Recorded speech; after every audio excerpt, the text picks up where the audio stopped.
আসসালামু আলাইকুম। আশা করি সবাই বেশ ভালো আছেন। তো আপনারা নিশ্চয়ই জানেন, আরবদের সবচেয়ে বড় সম্পদ হল খনিজ তেল। খনিজ তেলের অফুরন্ত ভাণ্ডারের কারণেই আরবদের ভবিষ্যৎ পুরোপুরি বদলে গিয়েছিল। এই জন্য খনিজ তেলকে বলা হয় ব্ল্যাক গোল্ড বা কালো সোনা। কিন্তু আরব উপদ্বীপে 1920-এর দশকে এই তেল উত্তোলনকে কেন্দ্র করে সাংঘাতিক রক্তক্ষয়ী যুদ্ধ শুরু হয় দুজন অত্যন্ত শক্তিশালী শাসকের মধ্যে। আর এই যুদ্ধ শেষ পর্যন্ত তাদের ভাগ্যে কী পরিণতি ডেকে এনেছিল জানতে হলে চলুন দেখে আসি 2011 সালে মুক্তি পাওয়া ব্ল্যাক গোল্ড বা ডে অফ ফ্যালকন মুভিটির এক্সপ্লানেশন। মুভির শুরুতে একটা যুদ্ধ বিধ্বস্ত মরুভূমি দেখা যায়, যেখানে উত্তপ্ত বালির উপরে অসংখ্য লাশ পড়ে আছে। এই মরুভূমিটার নাম হলো ইয়েলো বেল্ট। ইয়েলো বেল্টের দখল নিয়ে দুজন আরব শাসক আমির নেসিব এবং সুলতান আমরের মাঝে দীর্ঘদিন ধরে যুদ্ধ চলছিল। তো অনেক ক্ষয়ক্ষতি হয়ে যাবার পরে তারা সিদ্ধান্ত নেয়, চল ভাই, অনেক তো হলো, এবার একটু বিরতি নেওয়া যাক। মূলত এই কারণেই আমির নেসিব সুলতান আমরের তাঁবুর দিকে শান্তি চুক্তি করতে এগিয়ে যাচ্ছিল। তো একটু পরে দুই সুলতান মুখোমুখি হয়। তারা চুক্তি করে ইয়েলো বেল্ট নামের একটা বিস্তৃত এলাকা তাদের কারো দখলে থাকবে না এবং এই জায়গাতে তারা কোনো পক্ষই যুদ্ধ করবে না। এটাকে নো ম্যানস ল্যান্ড হিসেবে ঘোষণা করা হয়। কিন্তু এই শান্তি চুক্তিতে নেসিব একটা অদ্ভুত শর্ত জুড়ে দেয়।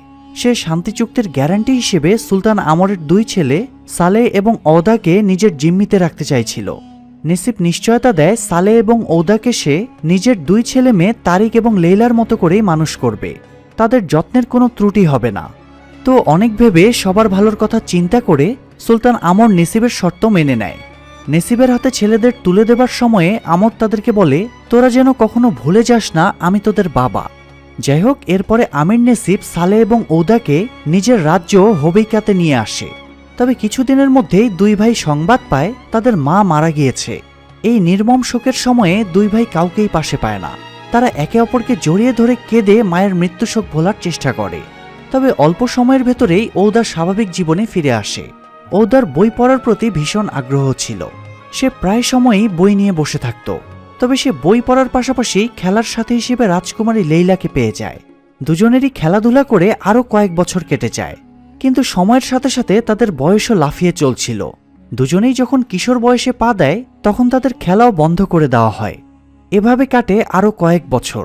এরই মধ্যে দেখা যায় ভয়াবহ কলেরা সংক্রমণ। হবেইকাতে এমনিতেই পানির সংকট, অল্প কয়েকটা কুয়াতে পানি পাওয়া যেত, কিন্তু সেগুলো কলেরার জীবাণুতে ভরে যায়। আমির নেসিব তখন প্রজাদের ঠিকভাবে বিশুদ্ধ পানির যোগান দিতে পারছিল না। এমনকি আমির নেসিবের নিজের স্ত্রীও কলেরাতে মারা গিয়েছিল। নেসিব শুনেছে প্যারিসে নাকি কলেরা হয় না, তাই তার ভীষণ আক্ষেপ তারা প্যারিসের আদিবাসী হলে এভাবে তার স্ত্রীকে কলেরায় মরতে হতো না।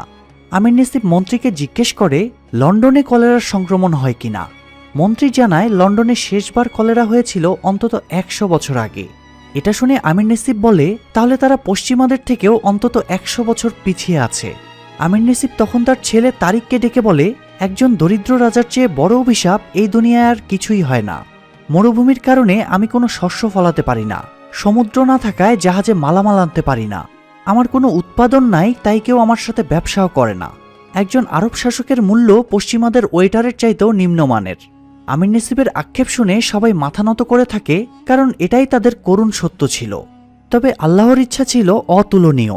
তিনি এই পবিত্র আরব ভূমিকে এবার এমন উপহার দিয়েছিলেন যা আরবের ভবিষ্যতই বদলে দেয়। আর সেই উপহারকে খুঁজে বের করতে কিছুদিনের মধ্যেই পশ্চিমা তেল কোম্পানির কয়েকজন লোক প্লেনে চড়ে ইয়েলো বেল্ট মরুভূমিতে চলে আসে। গবেষণা শেষ করে প্রতিনিধি দলটা আমির নেসিবের সাথে দেখা করে। প্লেন থেকে প্রথমে একজন লোক নেমে আসে।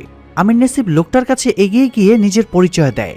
তখন লোকটাও নিজের পরিচয় দিয়ে বলে তার নাম হলো থার্কেটেল, আর সে টেক্সান অয়েল কোম্পানিতে চাকরি করে। পরিচয় শুনে নেসিব বলে, এখানে কোনো তেল ফেল নেই, এখানে বালি, সূর্যের তাপ আর শুষ্ক বাতাস ছাড়া কিছুই পাওয়া যায় না। কিন্তু থার্কেটেল একটা কালো রঙের শিলা বের করে নেসিবকে সেটার গন্ধ শুঁকতে দেয়। নেসিব তখন শুকে দেখে শিলাটাতে কেমন তেলের মতো গন্ধ পাওয়া যাচ্ছে।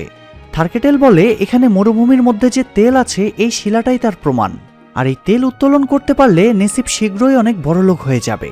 এবার আমির নেসিবের চোখগুলো বিস্ময়ে বড় বড় হয়ে যায়। নেসিব থার্কেটেলকে জিজ্ঞেস করে সে কতটা বড়লোক হতে পারবে। থার্কেটেল জানায় তার ধারণা মতে এখানে যে ধরনের তেল আছে তা খুবই উৎকৃষ্ট মানের। এই ধরনের খনি থেকে প্রতিদিন প্রায় 1 লক্ষ ব্যারেল তেল উত্তোলন করা যায়। প্রতি ব্যারেল তেলের মূল্য হলো $1।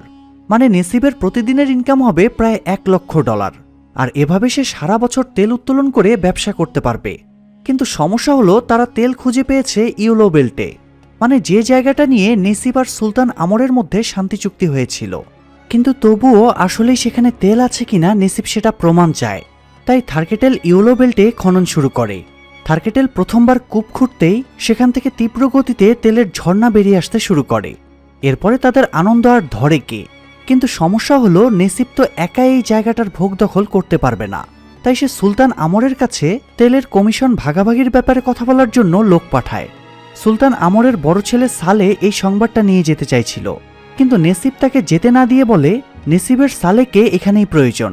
এই বলে নেসিব সালেকে এখানকার তেল উত্তোলনের কার্যক্রম পরিচালনার দায়িত্ব দিয়ে দেয়। এরপরে নেসিব এখানে নিজের নামে একটা বিমান ঘাঁটি বানায়, আর বিমান ঘাঁটির প্রধান বানায় নিজের ছেলে তারিককে। এরপরে নেসিব ঔদাকে লাইব্রেরিতে নিয়ে যায়। যেহেতু ঔদার বই পড়ার অনেক শখ ছিল, তাই নেসিব তাকে রাজ্যের লাইব্রেরির দায়িত্ব দিয়ে প্রধান লাইব্রেরিয়ান বানিয়ে দেয়। এই লাইব্রেরি ঔদার কাছে গুপ্তধনের মতো ছিল, তাই সে খুবই খুশি হয়। এভাবে সবাইকে নিজেদের কাজে সঁপে দিয়ে নেসিব সুলতান আমরের অনুমতির তোয়াক্কা না করেই তেল উত্তোলন শুরু করে দেয়। কিন্তু এরই মধ্যে আরেক বিপত্তি ঘটে যায়। তেল উত্তোলন বন্ধ করার জন্য কয়েকজন বিদ্রোহী একজন তেল উত্তোলন কর্মীর হাত পা বেঁধে তেলের খনির ভেতর ফেলে দেয়। আমির নেসিব ধারণা করে এই কাজ হয়তো তালিবান অথবা আনিজাজ গোত্রের কারো হবে। এই ঘটনায় থার্কেটেলও বেশ ঘাবড়ে যায়। তবে আমির নেসিব থার্কেটেলকে ভরসা দেয় সে এদেরকে টাকা পয়সা দিয়ে সামলে নেবে। তাই থার্কেটেল যেন নিশ্চিন্তে তার কাজ চালিয়ে যায়। এদিকে কয়েকদিনের ভেতরে সুলতান আমরের কাছে যাদেরকে দূত হিসেবে পাঠানো হয়েছিল তারা সবাই ফিরে আসে। দূর থেকে তাদেরকে আসতে দেখে দুই ভাই সালে এবং ঔদা খুব উৎসুক হয়ে ওঠে। তাদের এই রাজ্যে আসার প্রায় 15 বছর হয়ে গিয়েছে। দুই ভাই এখন বয়সে যুবক। তারা ভেবেছিল দুই সুলতান হয়তো নিজেদের চুক্তি সমাপ্ত করে একসাথে কাজ শুরু করবে। এতে তারাও দুই ভাই মুক্ত হয়ে যাবে এবং নিজের রাজ্য সালমাতে ফিরতে পারবে। কিন্তু ঘটনা অন্যদিকে ঘুরে যায়। আসলে সুলতান আমর একটু পুরনো ধ্যান ধারণার লোক ছিল। সে বিধর্মী পশ্চিমাদের সাথে ব্যবসা করতে আগ্রহী ছিল না, এতে নাকি তাদের ঈমান নষ্ট হয়ে যাবে। তাই নেসিবের পশ্চিমাদের সাথে চুক্তি করা নিয়ে সুলতান আমর খুবই অসন্তুষ্ট হয়। তাকে না জানিয়ে ইওলো বেল্টে তেল উত্তোলনকে সে চুক্তির বরখেলাপ হিসেবে ধরে নেয় এবং নেসিবের বিরুদ্ধে বিদ্রোহ ঘোষণা করে।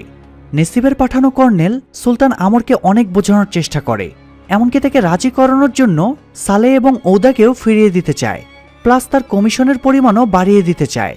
কিন্তু তবুও সুলতান আমরকে রাজি করানো সম্ভব হয় না। এই জন্য কর্নেল তার দলবল নিয়ে হতাশ হয়ে ফিরে এসেছে। সব শোনার পরে আমির নেসিবের সভাসদেরা ক্ষেপে যায়। তারাও সুলতান আমরের বিরুদ্ধে যুদ্ধ ঘোষণা করে, আর পরিস্থিতি আবারও আগের মতো উত্তপ্ত হয়ে ওঠে। আড়াল থেকে পুরো ঘটনাটা সালে এবং ঔদা দুই ভাই শুনছিল। ঔদা যুদ্ধ, রক্তারক্তি এসব থেকে দূরে থাকতেই পছন্দ করত, কিন্তু সালে সম্পূর্ণ ভিন্ন ছিল। সে পরিস্থিতি বুঝতে পেরে হবিকা থেকে পালিয়ে নিজের রাজ্য সালমাতে চলে যাবার সিদ্ধান্ত নেয়। এই জন্য সে তেল খনিতে পাহারা দিতে যাবার সময়ে সাথে থাকা দুজন গার্ডকে গুলি করে মেরে ফেলে সেখান থেকে পালিয়ে যায়। তবে ঔদা হবিকাতেই থেকে যায়। আমির নেসিব বুঝতে পারছিল সুলতান আমরকে কন্ট্রোল করতে হলে ঔদাকে তার যে কোনো মূল্যে নিজের বশে রাখতে হবে। তাই সে ঔদাকে নিজের মেয়ে লেইলার সাথে বিয়ে দিয়ে দেয়। পাশাপাশি নেসিব সুলতান আমরের সাথে করা শান্তি চুক্তিও বাতিল ঘোষণা করে। এই বিয়েতে নেসিব বিভিন্ন গোত্রের লোকদের ইনভাইট করেছিল। সে সবাইকে দামি উপহার দিয়ে নিজের দলে টেনে নেয়। এদিকে বাসর ঘরে গিয়ে প্রায় 11 বছর পরে লেইলা আর ঔদা আবারও মুখোমুখি হয়। লেইলা নিজের ঘোমটা খুলতেই ঔদা বলে, আমি কল্পনাতেও ভাবতে পারিনি তুমি এতটা সুন্দর হয়ে গিয়েছ। ঔদার কথা শুনে লেইলা হেসে ওঠে। তবে ঔদা একদমই খুশি ছিল না। সে লেইলাকে বলে, আমার মনে হচ্ছে এটা আমার জন্য একটা ফাঁদ। তোমার বাবা আমাকে এই জন্যই নিজের মেয়ের সাথে বিয়ে দিয়েছেন যাতে আমি আর চুক্তি মোতাবেক ওনার বন্দী হয়ে না থাকি, আর তিনি যেন আমার বাবার বিরুদ্ধে নিঃসংকোচে যুদ্ধ করতে পারেন। আসলে এটা কোনো বিয়ের অনুষ্ঠান ছিল না, এটা ছিল যুদ্ধের ঘোষণা। আমির নেসিবের রাজনৈতিক চক্রান্তে আমি ফেঁসে গিয়েছি। আমারও সালের মতো পালিয়ে যাওয়া উচিত ছিল। ঔদার কথা শুনে লেইলা বেশ মর্মাহত হয়। লেইলা তখন বলে, সে যে এতগুলো বছর ধরে ঔদাকে জানালার আড়াল থেকে ফলো করত, ঔদা যখন লাইব্রেরিতে যাওয়া আসা করত লাইলা তার দিকে মুগ্ধ হয়ে দেখত, এগুলোও কি তাহলে রাজনৈতিক চক্রান্ত? লেইলার মনের কথা শুনে ঔদা বলে, তোমার তো ইবনে ইদ্রিসের সাথে বিয়ে হওয়ার কথা ছিল, তাহলে আমাকে কেন আড়াল থেকে দেখতে? লেইলা বিরক্ত হয়ে বলে, ইদ্রিসের সাথে তার কোনোদিনই বিয়ের কথা ছিল না, বরং লেইলা নিজের বাবার কাছে গিয়ে বলেছিল সে ঔদাকেই বিয়ে করতে চায়। লেইলা নিজেই ঔদাকে বিয়ের জন্য পছন্দ করেছিল, এটা জানতে পেরে ঔদা এবার বেশ নরম হয়ে যায়।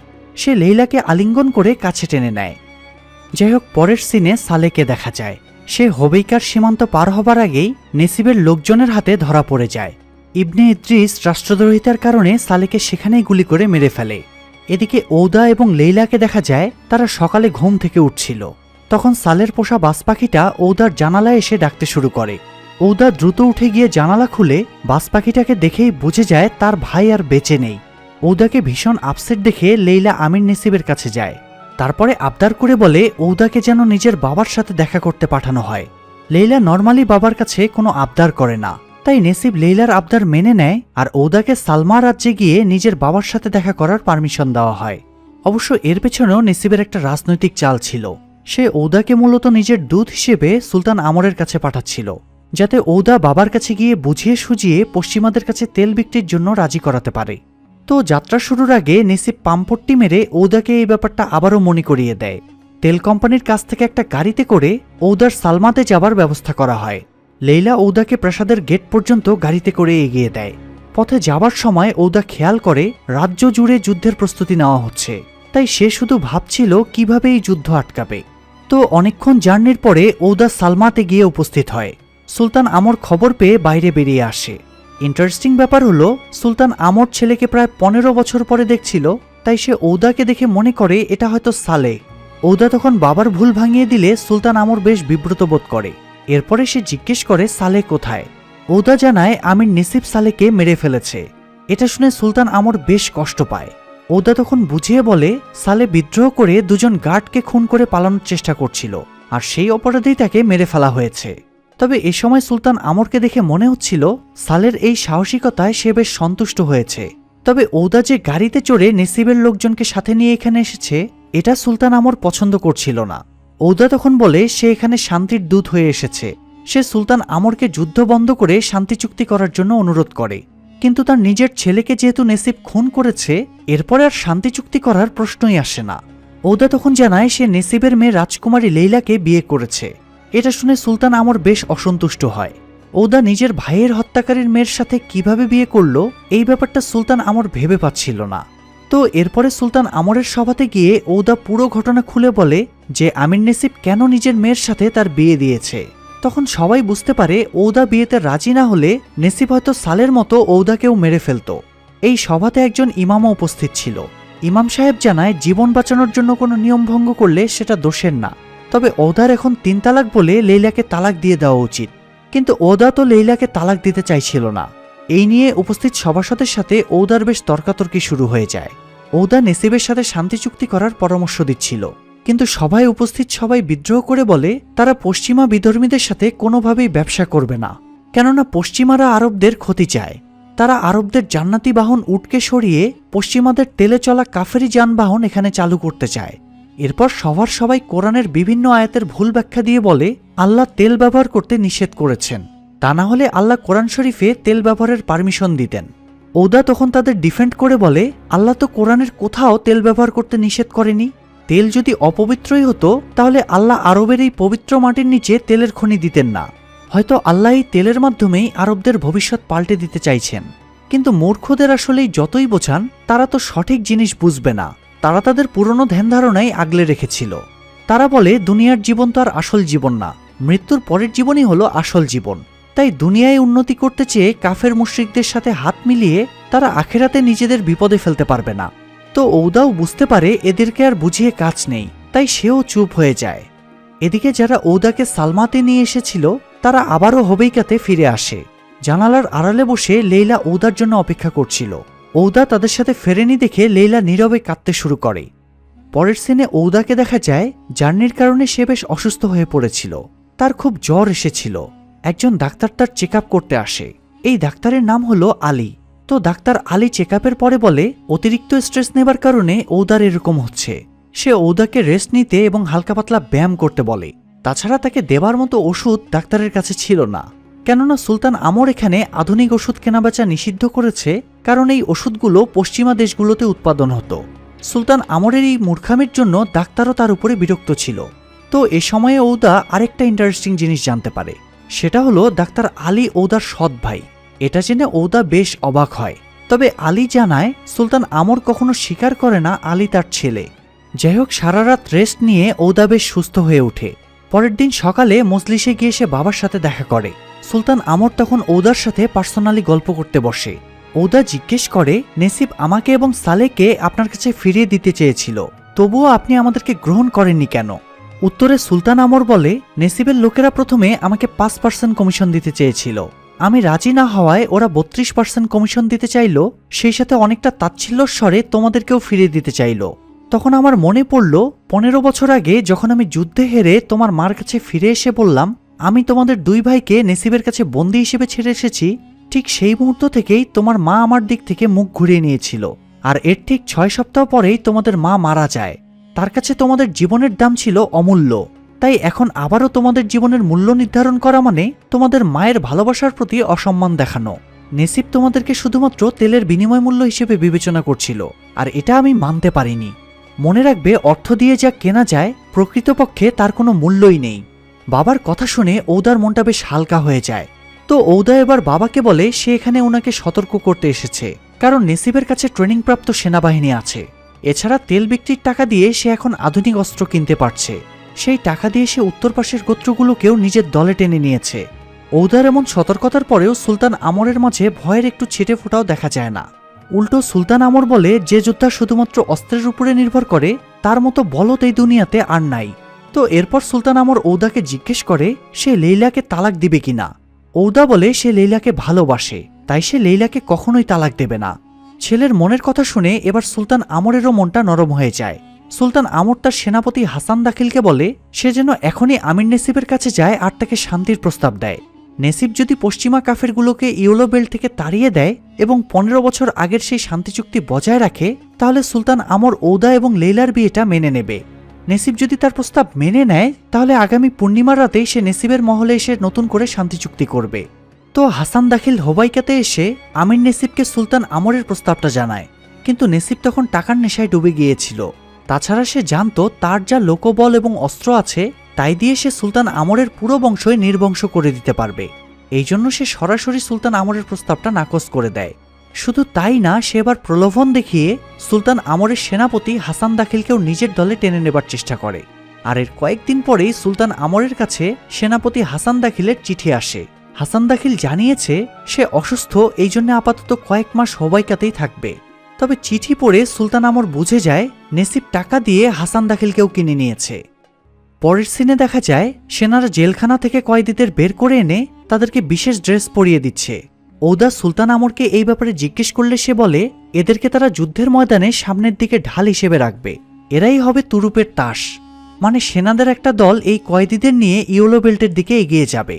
আর এই মুহূর্তে আমির নেসিবের সেনারা উত্তর সাইডে শক্ত ঘাঁটি ঘিরে বসে আছে। নেসিব যখন সুলতানের বাহিনীর কথা জানতে পারবে, তখন ইয়েলো বেল্ট রক্ষা করার জন্য উত্তর সাইডের সেই সব সেনাদের পাঠিয়ে দেবে। আর সেই সুযোগে সুলতান আমর উত্তর সাইড দিয়ে ঢুকে হোবাইকা দখল করে নেবে। এটাই ছিল মূলত সুলতান আমরের প্ল্যান। এটা শুনে ঔদা বলে এরকম করলে তো এই কয়েদিরা সবাই গুলি খেয়ে মারা যাবে। সুলতান আমর তখন বলে জেলখানায় ধুকে ধুকে মরার চেয়ে কোনো মহৎ কাজের জন্য মরা অনেক ভালো। তো সুলতান আমর এই কয়েদিদের নিয়ে মরুভূমি পার হবার দায়িত্ব সেনাপতি হাসান দাখিলকে দিতে চেয়েছিল, কিন্তু সেনাপতি বিশ্বাসঘাতকতা করায় এই দায়িত্ব এখন সুলতান ঔদাকে দিতে চাইছে। কিন্তু ঔদা কথাটা শুনেই আটকে ওঠে। ঔদা বলে সে তার পুরো জীবনে শুধুমাত্র একবার বন্দুক চালিয়েছিল, আর এতেই তার কাঁধে মারাত্মক ব্যথা হয়েছিল। যুদ্ধের ব্যাপারে সে কিছুই বোঝে না। তাছাড়া সে এখানে শান্তি প্রতিষ্ঠা করতে এসেছিল, সুলতানের সেনাবাহিনীতে যোগ দেবার কোনো ইচ্ছাই তার নেই। সুলতান আমর তখন বলে তোমার বোঝার বা ইচ্ছা অনিচ্ছার কিছুই নেই, যুদ্ধ তোমার রক্তে মিশে আছে, আর এই রাজ্যের ভবিষ্যৎ সুলতান তো তুমিই হবে। ঔদা এবার বলে সেই যুদ্ধফুদ্ধ করতে পারবে না, সে সারা জীবন শুধু বই পড়েছে, আর সেই জ্ঞান থেকে সে নিশ্চিতভাবে বলতে পারে এই যুদ্ধে সুলতান আমর আমির নেসিবের কাছে নির্মমভাবে হেরে যাবে। ছেলের কথা শুনে সুলতান আমর এবার বেশ রেগে যায় আর বলে ঠিক আছে, তাহলে তুমি ওই নেসিবের কাছেই ফিরে যাও, হোবাইকার ধন সম্পদ আর তোমার বউয়ের কোলের ভেতরে গিয়ে লুকিয়ে থাকো। ছি ছি ছি রে ঔদা, ছি ছি ছি। এই বলে সুলতান আমর সেখান থেকে চলে যায়। তবে এক পর্যায়ে অনিচ্ছা সত্ত্বেও শুধুমাত্র বাবার মন রাখতে ঔদা যুদ্ধে যোগ দিতে রাজি হয়ে যায়। যাই হোক, পরের সিনে সব কয়েদি এবং সেনাদের একটা কুয়ার কাছে নিয়ে যাওয়া হয়। এরপরে তাদেরকে প্রাণ ভরে পানি পান করতে বলা হয়। সেই সাথে যে যতটা পারে পানি নিজের সাথে নিয়ে নেবে। কারণ আগামী কয়েক সপ্তাহ তাদের আর পানি জুটবে না। এরপর পরদিন সুলতান আমর ইমামতি করে সবার সাথে নামাজ পড়ে। তারপর নিজের পাগড়ি খুলে ঔদাকে পরিয়ে দেয়। সুলতান আমর ঔদাকে বলে এই পাগড়ি তাদের গোত্রের ঐতিহ্য। নবীজির আমল থেকেই তাদের সব গোত্র প্রধান এই পাগড়ি পরিধান করে আসছে। এই জন্য সুলতান ঔদাকেও এই পাগড়ির যথাযথ সম্মান করতে বলে। তো এরপরে ঔদা তার বাহিনী নিয়ে মরুভূমির দিকে এগুতে শুরু করে, আর সুলতান আমর নিজের তাঁবুতে ফিরে গিয়ে সঠিক সময়ের জন্য অপেক্ষা করতে থাকে। তো প্রথমে কয়েদিরা, এরপরে সেনারা এবং সবশেষে ঔদা আর ডাক্তার আলী যাচ্ছিল। পথে কয়েকজন কয়েদি পালানোর চেষ্টা করলে গার্ডেরা তাদের গুলি করে মেরে ফেলে। এছাড়াও দুর্গম মরুভূমির উপর দিয়ে যাবার সময়ে গরম, তৃষ্ণা আর ডিহাইড্রেশনেও কয়েকজন মারা যায়। বাকিরাও পানির তৃষ্ণায় খুব দুর্বল হয়ে পড়েছিল। তাই যেসব কয়েদিদের নিয়ে আসা হয়েছিল তারা খুব হইচই শুরু করে দেয়। এ সময় দূর থেকে কিছু ছুটে আসতে দেখা যায়। ভালো করে খেয়াল করার পরে ঔদা বলে এগুলো ট্যাঙ্ক, অর্থাৎ আমির নেসিবও তার ট্যাঙ্ক বাহিনী পাঠিয়ে দিয়েছে। সে সময় ট্যাঙ্কের চেয়ে শক্তিশালী ক্ষেপণাস্ত্র আর ছিল না। এই ট্যাঙ্কগুলো কয়েক মুহূর্তের মধ্যেই তাদের ধূলিসাৎ করে দেবার ক্ষমতা রাখে। তাই ঔদা তাদের সাথে পার্সোনালি কথা বলে যুদ্ধটা থামাতে চাইছিল। তাই সে দুহাত তুলে আমি প্রিন্স ঔদা বলতে বলতে এগিয়ে যায়। কিন্তু যুদ্ধের ময়দানে প্রিন্স ঔদা হোক কিংবা প্রিন্স মামুন, কাউকেই চেনার টাইম থাকে না। তাই ট্যাঙ্ক বাহিনী ঔদা এবং তার বাহিনীকে লক্ষ্য করে সমানে গুলি চালাতে থাকে।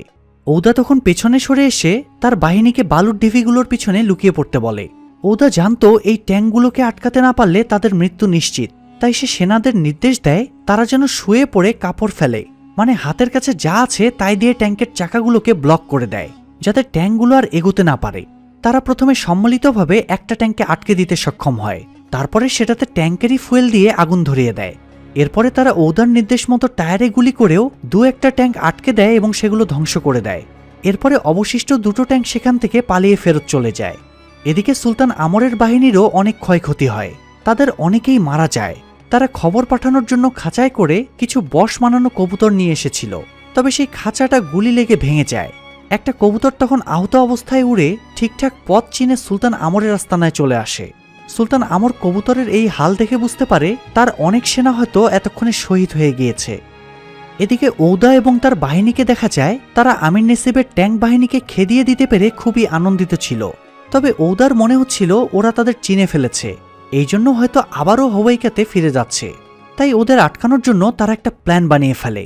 তারা ঔদাকে প্রথমে বন্দি বানায়, এরপরে সামনের দিকে এগিয়ে সেই ট্যাঙ্ক বাহিনীর কাছে যায়। কিছুটা সামনেই ট্যাঙ্ক বাহিনীর ঘাঁটি ছিল, সেখানে কন্টেইনার ভর্তি তেলও ছিল। তো তারা বন্দি ঔদাকে দেখিয়ে বলে তারা খুব তৃষ্ণার্ত, এই জন্য প্রিন্স ঔদাকে নেসিবের বাহিনীর হাতে তুলে দেবার বিনিময়ে তারা পানি দাবি করে। নেসিবের সেনারা ভাবে এটা হয়তো খুব ভালো একটা সুযোগ, তাই তারা ঔদার বাহিনীকে কাছে আসার সুযোগ দেয়। আর কাছে যেতেই তারা অচমকা নেসিবের বাহিনীর উপরে গুলি চালাতে শুরু করে, ফলে তারা সেখানেই মারা যায়। এরপরে তারা তেল ঢেলে সবগুলো ট্যাঙ্ক এবং তেলের কন্টেইনারে আগুন ধরিয়ে দেয়, ফলে কয়েক মিনিটের মধ্যেই আমির নেসিবের অত্যাধুনিক ট্যাঙ্ক বাহিনী নিঃশেষ হয়ে যায়। তবে ঔদার মানে সুলতান আমরের বাহিনী এখানেই থেমে থাকে না। তারা এবার কয়েকজন নেসিবের মৃত সেনাদের ড্রেস পরে নেয়, এরপরে আগুনে পোড়া ট্যাঙ্কগুলোর পাশে দাঁড়িয়ে যায়। নেসিবের প্লেন আকাশে চক্কর দিতে আসলে তারা নিচ থেকে সাহায্যের জন্য সিগন্যাল দেয়। প্লেনে এ সময় নেসিবের ছেলে তারিক বসেছিল। যেহেতু তারিক বিমানঘাটির প্রধান, তাই এগুলোর তদারকির দায়িত্ব তার উপরেই ছিল। তারিক ভাবে এরা হয়তো তাদেরই সেনা, এই জন্য তাদের উদ্ধার করার জন্য সে প্লেন নিয়ে নিচে নেমে আসে। তখনই মরার ভান করে শুয়ে থাকা সুলতান আমরের সেনারা তাদের উপরে গুলি চালাতে শুরু করে। তারিক তখন কোনো রকমে পাইলটকে নির্দেশ দিয়ে সেখান থেকে পালানোর চেষ্টা করে, কিন্তু কয়েকজন প্লেন ধরেও ঝুলে থাকে, ফলে প্লেন ব্যালেন্স হারিয়ে মরুভূমির ভেতরে পড়ে ক্র্যাশ করে। এতে তারিকও মারা যায়। তারিকের লাশটা দেখে ঔদার ভীষণ খারাপ লাগছিল, কারণ তারিক আর সে একই বাড়িতে একই সাথে বড় হয়েছে। যুদ্ধ বিগ্রহর নির্মমতা দেখে ঔদার নিজ জাতিসত্তার উপরে খুব ঘৃণা হচ্ছিল। যাই হোক, এদিকে আমির নেসিব দ্রুতই খবর পেয়ে যায় তার আর্মার গাড়ি মানে ট্যাঙ্কগুলো ধ্বংস হয়ে গিয়েছে, এমনকি প্লেন ক্র্যাশ করে তার ছেলেও মারা গিয়েছে। রাগে জেদে সে তখন তাদের রিজার্ভে থাকা বাকি সেনাদেরকেও মরুভূমিতে পাঠিয়ে দিতে বলে, কিন্তু মন্ত্রী তাকে ঝোঁকের বসে এরকম সিদ্ধান্ত নিতে বারণ করে, কারণ এতে তাদের রাজ্য নিরাপত্তাহীন হয়ে পড়বে। তবে নেসিব খুবই অস্থির হয়ে পড়েছিল, তাই ভালো মন্দ কোনো কথাই তার মাথায় ঢুকছিল না। বিশেষ করে ঔদা যে সেনাদের লিড দিয়ে তার বিরুদ্ধেই যুদ্ধ করছে, এই ব্যাপারটা সে মানতে পারছিল না। এ সময় সেখানে লেইলাও উপস্থিত ছিল। নেসিব লেইলাকে বলে সে যেন এখনই ঔদাকে তালাক দেয়, কারণ ঔদা তাদের সাথে বেইমানি করেছে। কিন্তু লেইলা জানিয়ে দেয় সে ঔদাকে তালাক দেবে না। ঔদা যদি তার বাবার পক্ষ নিয়ে যুদ্ধের পথ বেছে নিয়ে থাকে, তবে তার এটা ছাড়া হয়তো আর কোনো পথ খোলা ছিল না।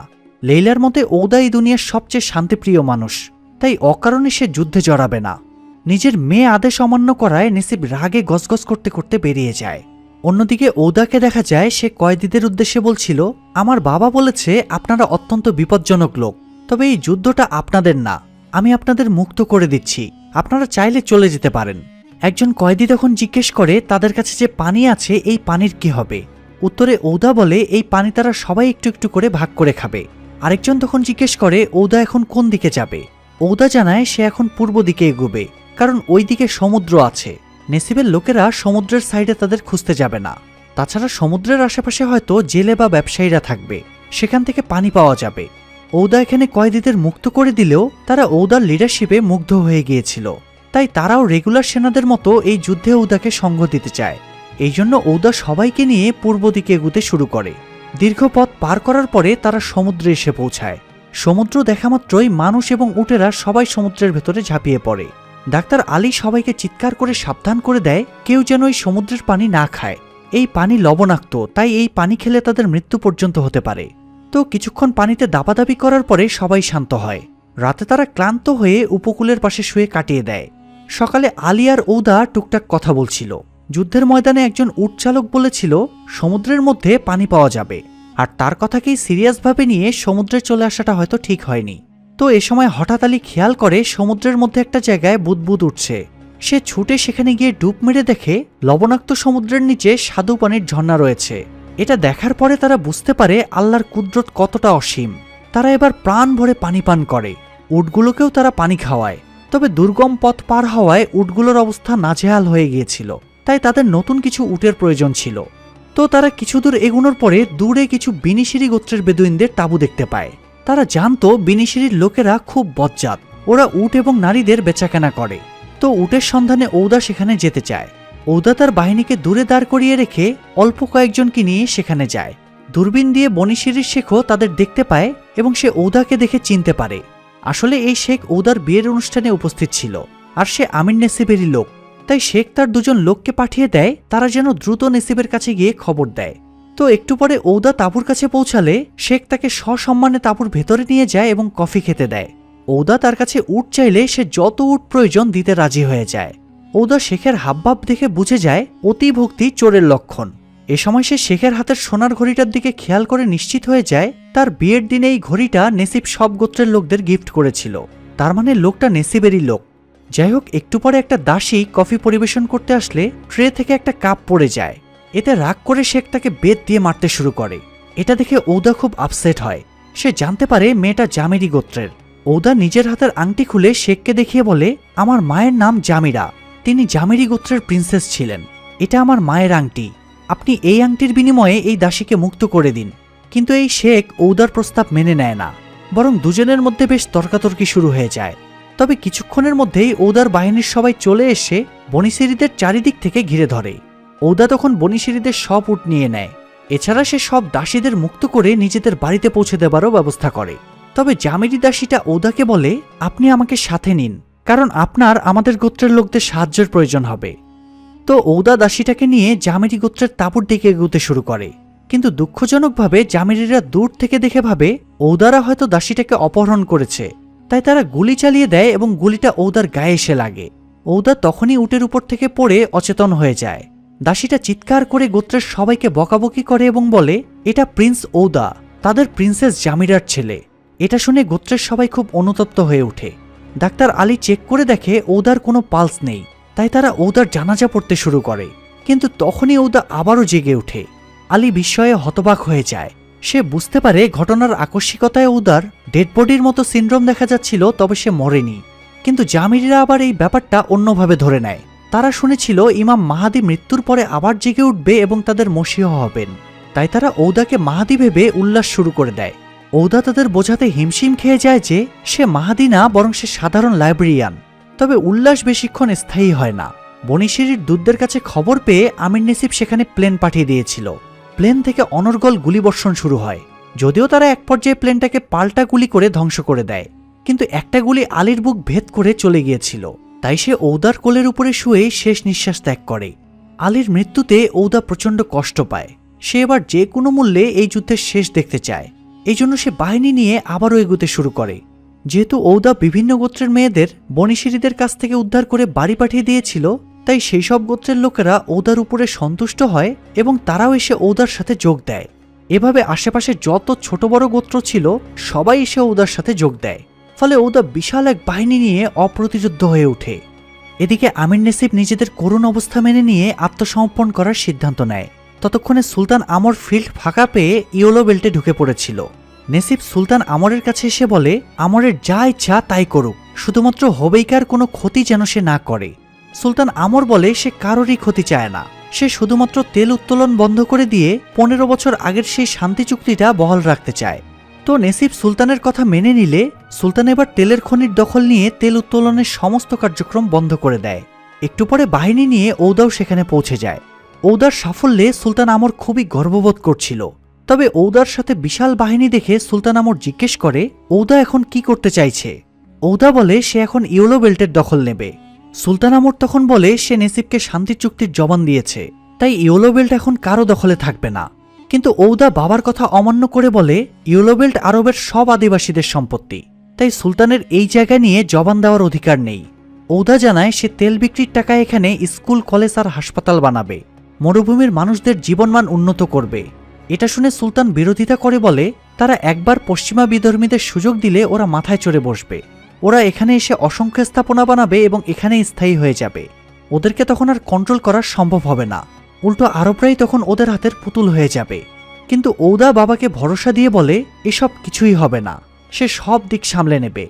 বাবা ছেলের মধ্যে যখন এই নৈতিক বোঝাপড়া চলছিল তখনই আরেক অঘটন ঘটে যায়। বনিশিরি গোত্রের সেই শেখ তখন ওইখানে চলে আসে।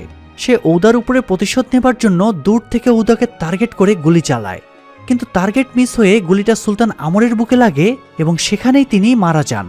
সুলতানকে মারতে দেখে ঔদার সাথে আসা বাহিনী ক্ষেপে যায়, ফলে না চাইতেও তাদের সাথে আমির নেসিবের বাহিনীর যুদ্ধ লেগে যায়।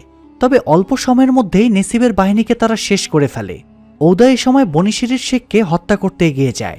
ঔদার তো যুদ্ধ কৌশল জানা ছিল না, তাই শেখ তাকে ধরাশায়ী করে মারতেই যাবে, তখন পেছন থেকে সেই জামিরি দাসী এসে শেখকে মেরে ফেলে এবং ঔদাকে বাঁচিয়ে নেয়। তো যুদ্ধ শেষে ঔদা বাবাকে কবর দিয়ে হবাইকাতে লেইলার কাছে ফিরে আসে। এত দুঃখ এবং শোকের মাঝেও লেইলা ঔদাকে একটা সুসংবাদ দেয়। লেইলা জানায় সে মা হতে চলেছে। এটা শুনে ঔদার মুখে হাসি ফুটে ওঠে। প্রাসাদে ঢোকার সময়ে গার্ডরা সেনাপতি হাসান দাখিলকে জেলখানা থেকে বের করে আনে। হাসান দাখিল জানায় সে তাদের সাথে বিশ্বাসঘাতকতা করেনি, বরং নেসিব তাকে বন্দি বানিয়ে ওই মিথ্যা চিঠিটা পাঠিয়েছিল। তো বাইরের সব আরাবিয়ানরা দাবি তোলে নেসিব একজন বেঈমান, তাকে মৃত্যুদণ্ড দিতে হবে। তবে ঔদা তাদের কথাকে গুরুত্ব না দিয়ে ভেতরে গিয়ে নেসিবের সাথে দেখা করে। ঔদা নেসিবকে শাস্তি দেবার বদলে তাকে ক্ষমা করে দেয়, কারণ নেসিব অপরাধী হলেও তার একটা ভালো গুণ ছিল, সেও ঔদার মতো আরবদের ভবিষ্যৎ পাল্টে দিতে চেয়েছিল। তাই ঔদা নেসিবকে আরবের প্রতিনিধি হিসেবে হিউস্টনে টেক্সান অয়েল কোম্পানির বোর্ড সভাতে পাঠায়, কারণ যে কোনো চুক্তির ক্ষেত্রে নেসিবের চেয়ে কূটকৌশলী আরবের আর কেউ ছিল না। যাই হোক, বোর্ড সভাতে আনুষ্ঠানিকভাবে তারা তেল বিক্রির চুক্তি করে, যাতে তারা আরবের মানুষকে একটা সুন্দর, স্বাস্থ্যকর এবং উন্নত জীবন উপহার দিতে পারে। সেই সাথে একটা উজ্জ্বল ভবিষ্যতের স্বপ্ন নিয়ে মুভিটা এখানেই শেষ হয়ে যায়। প্রিয় দর্শক, আপনাদের কি মনে হয় সেদিন ঔদার সিদ্ধান্ত কি ঠিক ছিল, নাকি তার বাবা সুলতান আমরের কথাকেই তার মানা উচিত ছিল? আরবের বর্তমান প্রেক্ষাপট চিন্তা করে এই বিষয়ে আপনাদের মতামত কি তা কমেন্টে জানিয়ে দিতে পারেন। সেই সাথে চ্যানেলটি সাবস্ক্রাইব করে আমাদের পাশেই থাকুন। সবাই ভালো থাকবেন, সুস্থ থাকবেন। আল্লাহ হাফেজ।